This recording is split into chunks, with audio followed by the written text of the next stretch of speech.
Alors parmi toutes les matrices, il y en a quelques-unes qui méritent un peu plus notre attention que les autres. Et ces matrices, c'est les matrices carrées. Alors là, je vous ai pris un exemple de matrice carrée qui appartient à Mn de K. Vous voyez bien qu'elle a n lignes et n colonnes, il n'y a pas de problème, c'est une matrice carrée. C'est-à-dire qu'elle a autant de lignes que de colonnes, et ici, ce nombre de lignes et de colonnes, c'est n. Alors d'abord, un point de vocabulaire, les coefficients qui sont ici sur la diagonale de A, vous voyez les A11, A22, A33 jusqu'à ANN, c'est ce qu'on appelle les coefficients diagonaux de A. Ça, c'est super important. Donc en fait, c'est les AII, c'est les coefficients où le J, là, il est égal à I. On aurait très bien pu aussi appeler ça les AJJ si vous voulez, ou I aurait été égal à J, bon bref, vous avez compris. Donc ça, en tout cas, ce sont les coefficients diagonaux de A, tous ceux qui sont sur la diagonale. Alors un autre point de vocabulaire, c'est ce qu'on appelle les matrices triangulaires. Alors, les matrices triangulaires, ce sont des matrices carrées comme celle-ci, comme A, mais qui possèdent une particularité. Vous avez deux types de matrices triangulaires. Vous avez les matrices triangulaires supérieures et les matrices triangulaires inférieures. Alors les matrices triangulaires supérieures, ce sont des matrices carrées, donc exactement comme A, qui possèdent dans tout ce triangle-là, donc le triangle supérieur de A en réalité, des coefficients qui peuvent être tout à fait quelconques. Donc dans tout ce triangle-là, vous pouvez avoir n'importe quel coefficient, la diagonale est comprise, hein.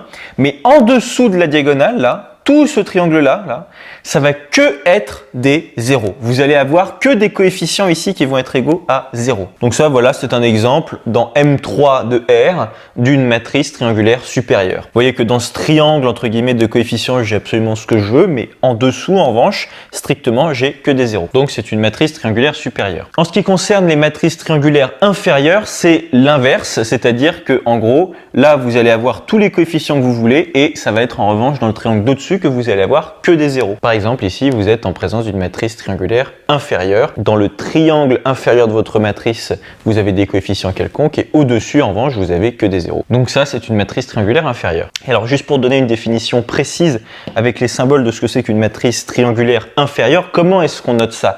Comment est-ce qu'on définit ça mathématiquement?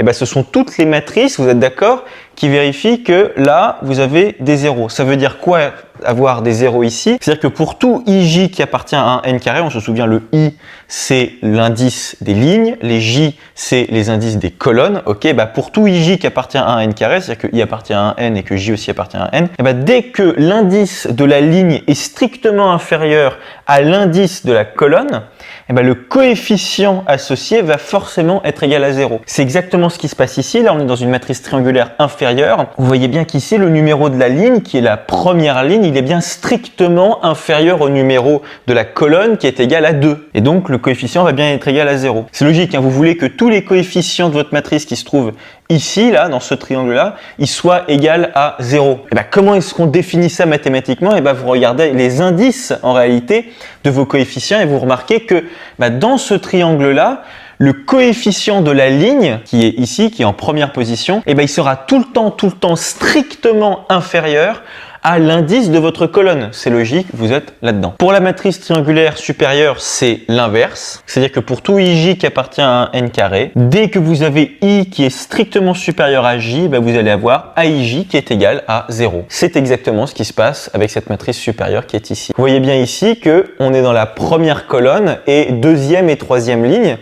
Vous voyez que le numéro de la ligne dépasse le numéro de la colonne et donc obligatoirement vous voulez avoir un 0 puisque vous voulez avoir une matrice triangulaire supérieure. Okay. Encore une fois, c'est logique, vous voulez que tous les coefficients qui sont ici soient égaux à 0. Tous les coefficients qui sont dans ce triangle-là strictement en dessous de la diagonale, ils possèdent une caractéristique, c'est que l'indice de la ligne est strictement supérieur à l'indice de la colonne, ou si vous préférez, l'indice de la colonne est strictement inférieur à l'indice de la ligne. Alors parmi les matrices carrées, il y en a d'autres qui sont très importantes, ce sont les matrices diagonales. Alors les matrices diagonales, c'est vraiment super simple. En fait, ce sont des matrices triangulaires inférieures et supérieures en même temps. Ça veut dire qu'en gros, là, elles ont que des zéros, là, elles ont que des zéros, et dans votre diagonale, vous allez avoir des coefficients qui peuvent être n'importe quelconque. Ça peut être des zéros aussi, hein.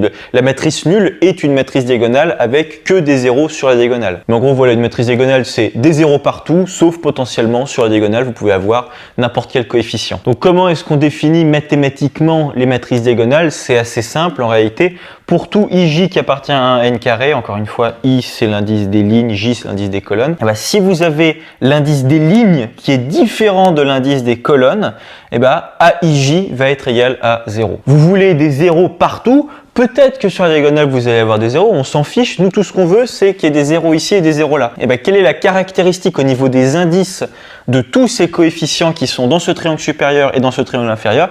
Qu'est-ce que c'est? Et bien, c'est simplement que l'indice des lignes n'est pas égal à l'indice des colonnes. C'est tout. Contrairement à la diagonale où là, l'indice des lignes est égal à l'indice des colonnes. Ça, par exemple, c'est une matrice diagonale. Vous voyez, vous avez des zéros dans ce triangle-là, des zéros ici, et sur la diagonale, vous avez des coefficients ici, 3, 5 et moins 7, mais vous auriez très bien pu avoir un 0 aussi.